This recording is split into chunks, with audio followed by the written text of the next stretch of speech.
और आरव की शादी को 7 साल हुए थे जब उनका तलाक हुआ। दोनों के बीच प्यार कभी था, लेकिन समय के साथ रिश्ते में दरारें आने लगी। करियर, अपेक्षाएं, अहंकार और संवाद की कमी। तलाक के बाद शिया ने अपनी बेटी मायरा के साथ नई जिंदगी की शुरुआत की। वहीं आरव किसी और नए शहर में जाकर बस गया। 3 साल बाद एक दिन शिया को एक अनजाना फोन कॉल आता है। कॉल पर आरव का दोस्त होता है, जो उसे बताता है कि आरव को 3rd स्टेज कैंसर है। शिया सख्त रह गई। अतीत की सारी परतें उसके मन में घूमने लगती हैं। जब मायरा को पता चलता है कि उसके पापा बीमार हैं, तो उसका मासूम दिल टूट जाता है। क्या मैं पापा से मिल सकती हूँ? वो शिया से पूछती है। माँ का दिल पिघलता है और वह तय करती है कि आरव से मिलने जाएगी। आरव अस्पताल में बिस्तर पर पड़ा है, बेहद कमजोर। शिया जब कमरे में दाखिल होती है तो आरव की आंखों में पानी आ जाता है। दोनों के बीच चुप्पी का एक लंबा दौर होता है, लेकिन भावनाएं शब्दों से ज्यादा बोलती हैं। आरव को शिया से बहुत कुछ कहना है। माफी, पछतावा, शुक्रिया। शिया को भी खुद से और आरव से कुछ जवाब चाहिए। मायरा की उपस्थिति दोनों के बीच पुल बनती है। आरव की हालत धीरे धीरे और बिगड़ती है और डॉक्टर जवाब दे चुके हैं। शिया अब उनके पास ज़्यादा समय बिताने लगती हैं। एक रात आरव शिया का हाथ थामकर उससे कहता है, काश हम दोबारा शुरुआत कर पाते। फिर भी तुम्हारे लिए आरव के जाने के बाद शिया अकेली नहीं है। उसकी गोद में मायरा है और दिल में आरव की आखिरी मुस्कान। वह अपने आप से कहती है, हमारा रिश्ता टूट कर भी कहीं न कहीं बचा रहा, शायद मेरी आत्मा में। शिया की सुबह अब वैसी नहीं थी होती थी जैसी कभी हुआ करती थी। कभी सुबह की शुरुआत आरव की मुस्कुराहट से होती थी। बिखरे बाल, अधूरी नींद वाली आंखें और बिना कहे उसकी पसंदीदा कॉफ़ी लेकर उसके पास बैठ जाना। अब हर सुबह घड़ी की टिक टिक और मायरा की नींद भरी आवाज़ से होती थी, मम्मा 5 मिनट और। दिल्ली के द्वारका के इस फ्लैट में सन्नाटा ज़्यादा बोलता था। शिया की जिंदगी अब तक तयशुदा रूटीन बन चुकी थी। ऑफिस, मायरा की स्कूल, फिर ट्यूशन, फिर रात का खाना। लेकिन अब सबके बीच कुछ था जो अधूरा रह गया था, कुछ जो तलाक के कागज में भी पूरी तरह मिट नहीं पाया था। वो 7 साल। शिया और आरव की मुलाकात एक कॉलेज रीयूनियन में हुई थी। शिया कॉर्पोरेट की भागदौड़ में अपना नाम बना चुकी थी और आरव एक विज्ञापन कंपनी में क्रिएटिव डायरेक्टर था। दोनों की बातें कॉफ़ी से शुरू हुई और एक दिन अचानक आरव ने कहा, तुमसे बात करके लगता है कि मैंने बहुत दिनों बाद फिर से खुलकर सांस ली है। शिया मुस्कुरा दिए। जल्द ही वो रिश्ता प्यार में बदला और फिर शादी तक पहुंचा। शुरुआत के 2 साल बहुत ही सुंदर थे, फिल्मों जैसे। लंबी ड्राइव, छोटे झगड़े, फिर मनुहारे और रविवार की वो एक थाली में खाना खाने की आदत।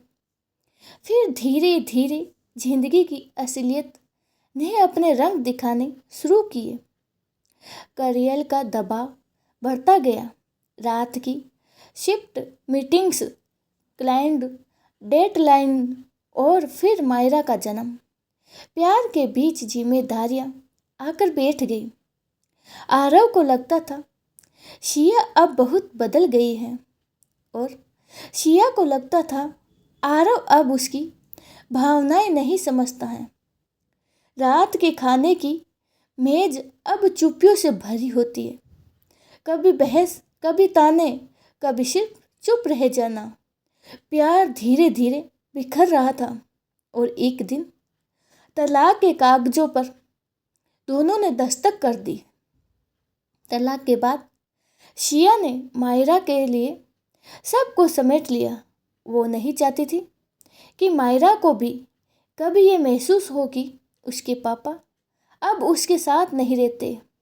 मायरा को कभी स्कूल में कोई बच्चा ताना मारे कि तेरे पापा तो नहीं रहते हैं घर में, ये सोचकर ही शिया कांप जाती थी।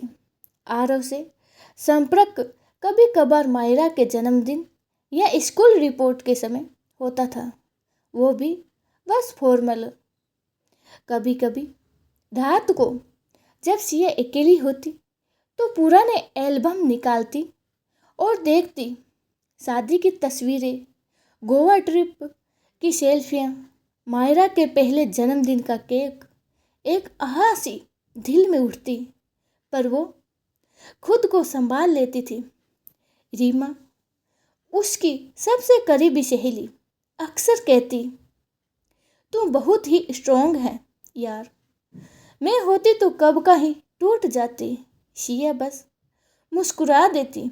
वो जानती थी अंदर कितनी बार वो टूटकर फिर खुद को जोड़ती हैं। और फिर एक दिन दोपहर में ऑफिस में थी जब उसका फोन बजा। नंबर अनजाना था। हेलो, शिया ने कहा। हाय, क्या मैं शिया से बात कर रहा हूँ? आवाज़ में हिचकिचाहट थी। जी, आप कौन? मैं समीर हूँ, आरव का दोस्त। माफ़ कीजिएगा, इतने साल बाद अचानक कॉल कर रहा हूँ। एक ज़रूरी बात है। शिया की सांसें थम सी गई। आरव ठीक तो है? चुप्पी। नहीं, दरअसल उसे कैंसर है। 3rd स्टेज पर वो बहुत ही कमज़ोर हो चुका है और उसने आपका जिक्र किया है। शिया की आंखों के सामने अंधेरा छा गया। कब से? उसकी आवाज़ कांप रही थी। कुछ महीनों से, पर अब हालात तेजी से बिगड़ रहे हैं। अस्पताल में है, अपोलो में। फोन कट गया, लेकिन शिया का मन वहीं अटका रह गया। आरव? कैंसर? वो आदमी जिससे उसने प्यार किया, शादी की, बच्ची की परवरिश की, फिर दूर हो गई, अब मौत के दरवाजे पर खड़ा है। उस रात शिया नींद में भी जागती रही, मायरा की मासूम नींद को देखती रही और खुद से एक ही सवाल करती रही, क्या उसे जाना चाहिए? अगले दिन सुबह सूरज की रोशनी खिड़की से कमरे में आ चुकी थी, लेकिन शिया अब तक सोई नहीं थी। आंखों के नीचे काले घेरे और चेहरे पे अजीब सी उलझन थी। वो मन ही मन कई बार आरव के बारे में सोच चुकी थी। एक समय उसका जीवन साथी, फिर जीवन से बाहर हुआ कोई शख्स, और अब जीवन के अंत की दहलीज पर खड़ा है। क्या मैं उसे देखूं? क्या मायरा को उसके पास ले जाऊं? क्या यह सही होगा? इतने वर्षों बाद उस आदमी से मिलने जाना जिससे अलग हो चुकी थी, अपने ही बीते फैसलों से अब किसी और मोड़ पर पहुंचना था। नाश्ते की मेज पर बैठी मायरा अपनी दूध की कटोरी में चम्मच हिला रही थी। शिया अब भी चुप थी, खोई सी। मायरा ने गौर किया, मम्मा, आप आज उदास हो क्या? शिया चौंकी, जब उसने महसूस किया कि उसकी आंखें नम थी। नहीं, बस थोड़ी थक गई हूँ, उसने कहा। पापा से बात हुई? मायरा ने अचानक पूछा। शिया कुछ पल के लिए चुप रही, फिर सिर हिलाया। हाँ, पर वो थोड़े बीमार हैं। मायरा की आंखें फैल गई। क्या हुआ उन्हें? बस थोड़ी तबीयत ठीक नहीं है, हॉस्पिटल में है। डॉक्टर ठीक कर देंगे। बच्चों की मासूमियत बहुत कुछ नहीं पूछती, पर बहुत कुछ जान लेती है। कुछ देर बाद माहिरा ने धीरे से पूछा, क्या मैं पापा से मिल सकती हूँ? शिये का दिल जैसे जोर से धड़का। उसने मायरा की ओर देखा। उस नन्ही सी आंखों में उम्मीद थी और सच्चाई। पता नहीं बेटा, शिया ने धीमी आवाज में कहा। शायद हाँ, शायद नहीं। ऑफिस के बाद शिया ने रीमा को कॉल किया और सारी बात बताई।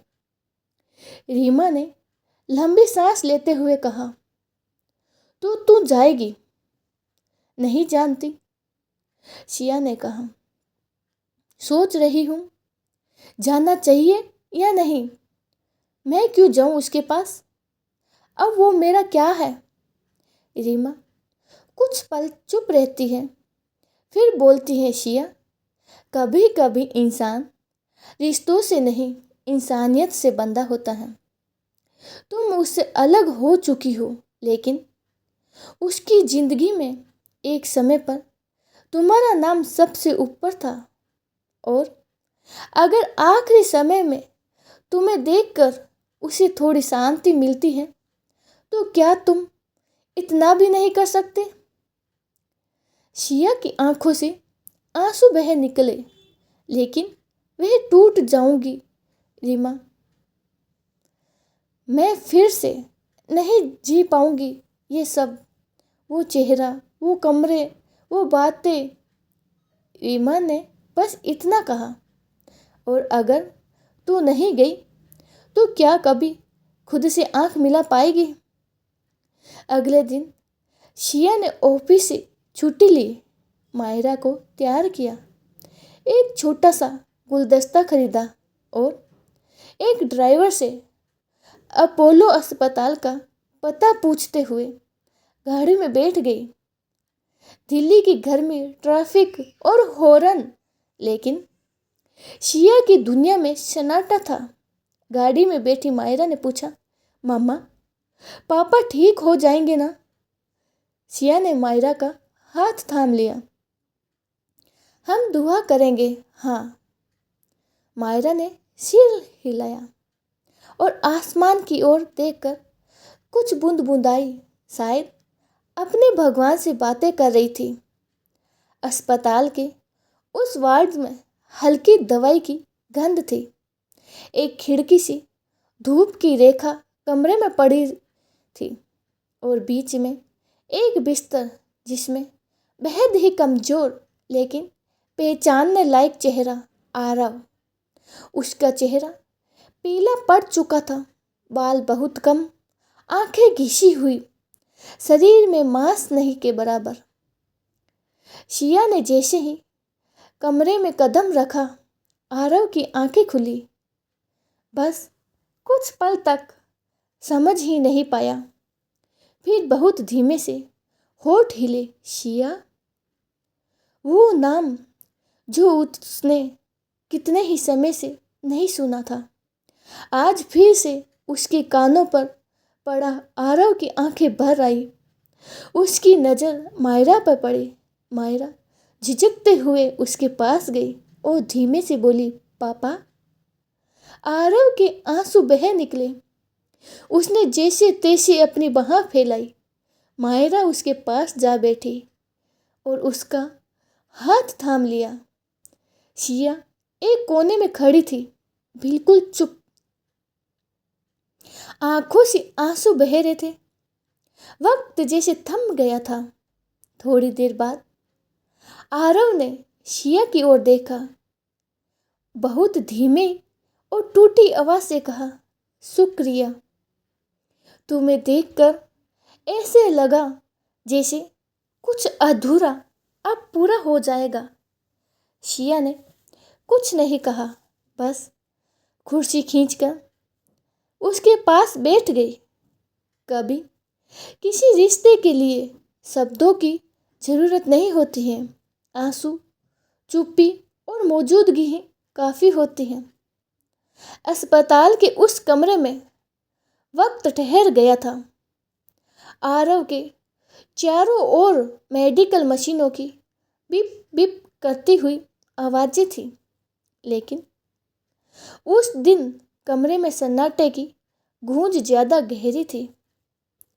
शिया अब तक चुपचाप बैठी थी, मगर उसके भीतर कितनी बातें उमड़ रही थी, उसे खुद नहीं पता था। माहिरा अब धीरे धीरे सहज हो गई थी। उसने अपने बैग से एक रंग बिरंगी ड्राइंग निकाली। एक घर जिसमें मम्मी, पापा और वो खुद एक साथ मुस्कुरा रहे थे। पापा, मैंने ये बनाई थी आपके लिए। मामा कहती हैं कि घर में सब साथ हो तो घर जादू जैसे लगता है। आप भी जल्दी ठीक हो जाइए, फिर हम साथ चलेंगे ना। आरव की आंखें भर आई।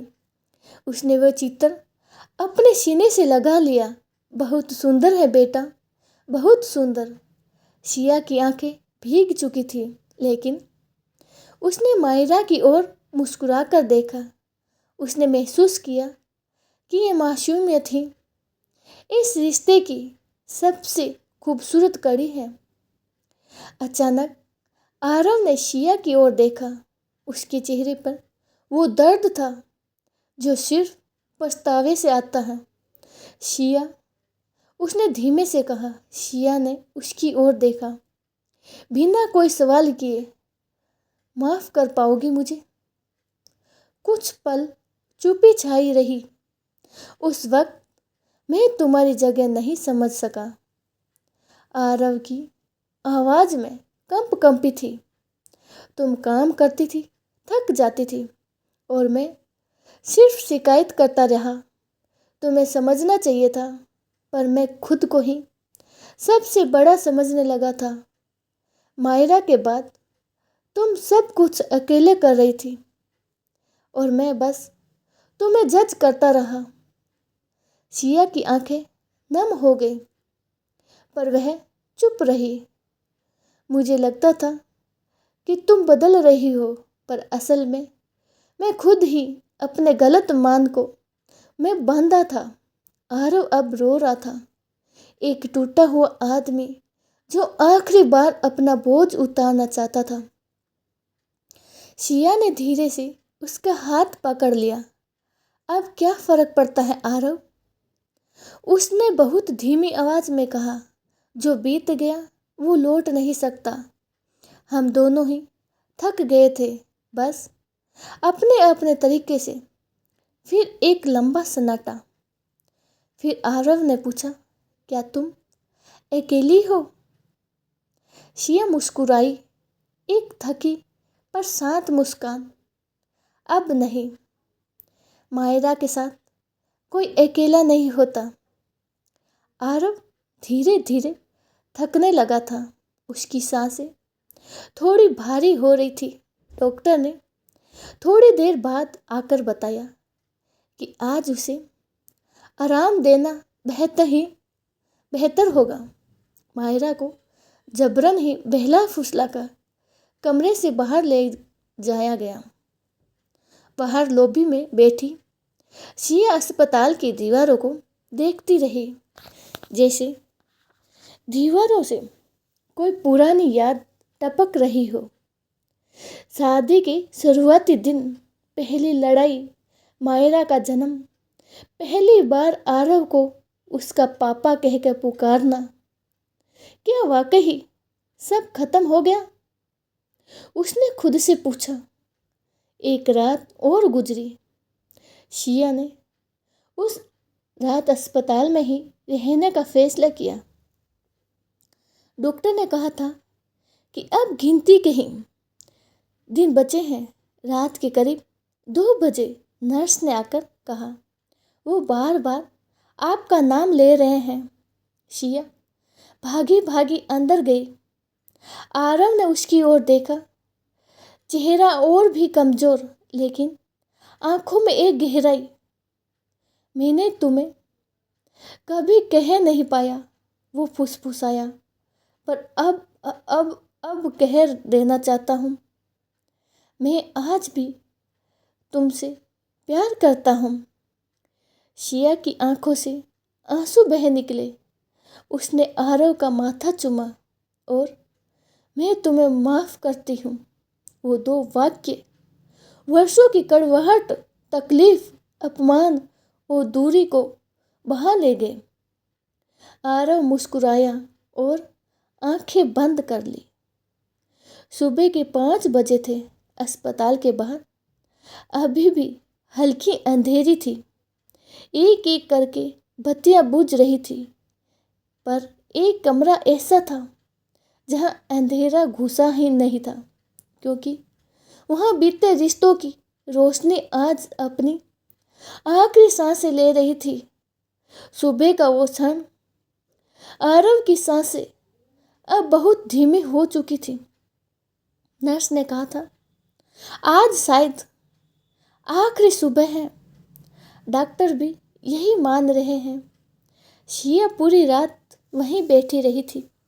एक बार भी पलक नहीं झपकी। उसका हाथ अब भी आरव के हाथ में था। एक हाथ जो पहले उसे थामा था, अब वो शिया के सहारे सांस ले रहा था। आरव की आंखें बंद थी, लेकिन ऐसा लग रहा था जैसे वे सब कुछ महसूस कर रहा हो। मायरा पास की कुर्सी पर अध जगी थी। उसकी छोटी अंगुलियां अपने स्केच बुक के पन्ने पलट रही थी। मामा, उसने फुसफुसाते हुए पूछा, क्या पापा अब ठीक नहीं होंगे? शिया ने उसके सिर पर हाथ फेरा। नहीं मायरा, अब वे बहुत दूर जा रहे हैं, वहाँ जहाँ सिर्फ यादें जाती हैं। क्या हम वहाँ मिल सकते हैं कभी? मायरा ने पूछा। शिया की आंखें भर आई।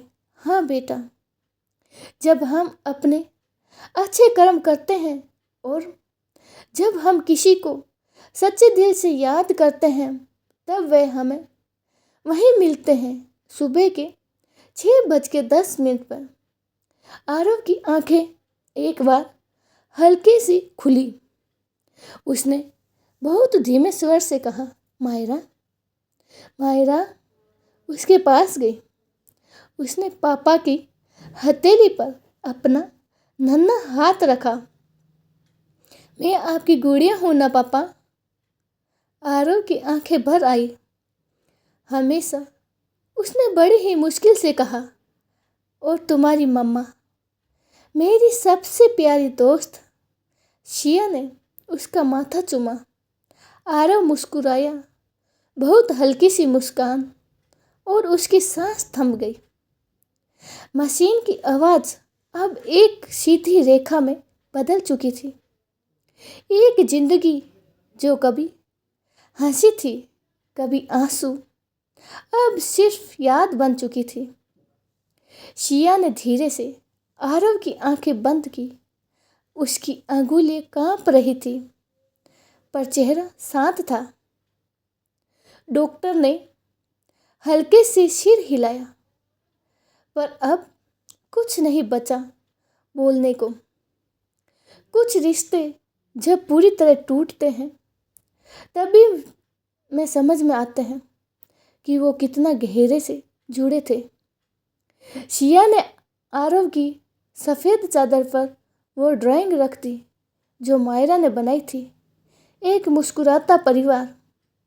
उस चित्र पर 2 आंसू गिरे, एक शिया के और एक मायरा के। अगले दिन अंतिम संस्कार था। आरव का परिवार शिया को देखकर थोड़ा हिचकिचाया, मगर कोई कुछ न बोला। शिया ने सब रस्में निभाई जैसे एक पत्नी निभाती है। किसी ने टोका नहीं, किसी ने रोका नहीं। और मायरा, उसने अपनी गुड़िया को आरव की अर्थी के पास रखा और कहा, पापा, यह आपके साथ जाएगी ताकि आप वहाँ भी अकेले ना हो। और फिर दिन बीते, सप्ताह गुजरे। शिया वापस अपनी पुरानी दिनचर्या में लौटी, मगर अब कुछ बदल चुका था। एक शाम शिया और मायरा बालकनी में बैठी थी। सूरज डूब रहा था। मायरा ने पूछा, पापा, स्वर्ग में कैसे होंगे? शिया मुस्कुराई, शायद अब वो रंगों से भरी दुनिया में है जहाँ दुख नहीं होता। और वहाँ से हमें देख रहे हैं, वो मुझे याद करते होंगे। मायरा की आंखों में चमक थी। शिया ने उसे गले लगा लिया। आरव के जाने के बाद शिया के जीवन में एक सूनापन आ गया था, लेकिन वो शोक नहीं था, वो एक गहरी शांति थी। एक अधूरी कहानी अब पूरी हो चुकी थी और अब शिया को अपनी जिंदगी का अगला पन्ना पलटना था। मायरा के साथ घर लौटकर शिया ने सबसे पहले डोर से पुराना एल्बम निकाला जिसमें शिया की तस्वीरें थी। कुछ फोटो धुंधली हो चुकी थी और कुछ अब भी चमकती थी। फिर से उसने एक सफ़ेद फ्रेम उठाया और उसमें मायरा की बनी वो ड्राइंग लगाई जो अस्पताल में आरव के पास रखी गई थी। अब ये हमारे लिविंग रूम में रहेगी, शिया ने कहा। मायरा ने पूछा, हर दिन देखेंगे इसे? शिया मुस्कुराई, हर दिन जिएंगे इसे। एक सप्ताह बाद शिया ने ऑफिस लौटने का फैसला किया। पहले दिन ही उसकी सहयोगी ने पूछा, तुम ठीक हो? शिया ने गहरी सांस ली और कहा, आप ठीक होने का मतलब बदल चुका है। अब मैं टूटने से नहीं डरती।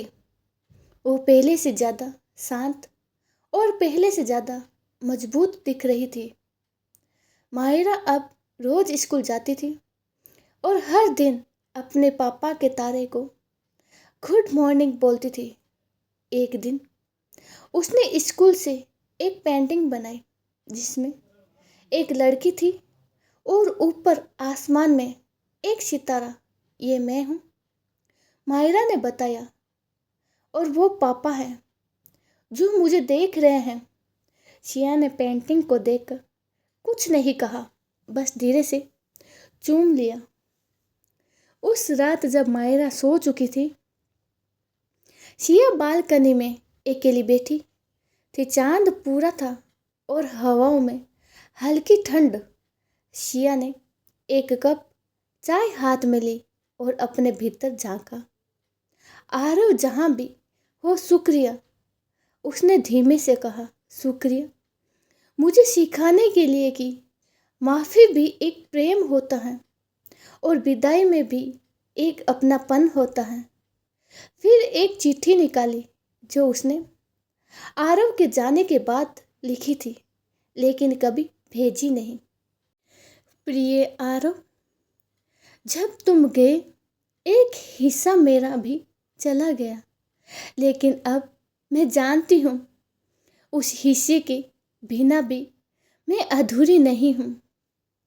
तुमने मेरे भीतर के दर्द को एक नाम दिया है और जाने से पहले वो सारा बोझ अपने साथ ले गए।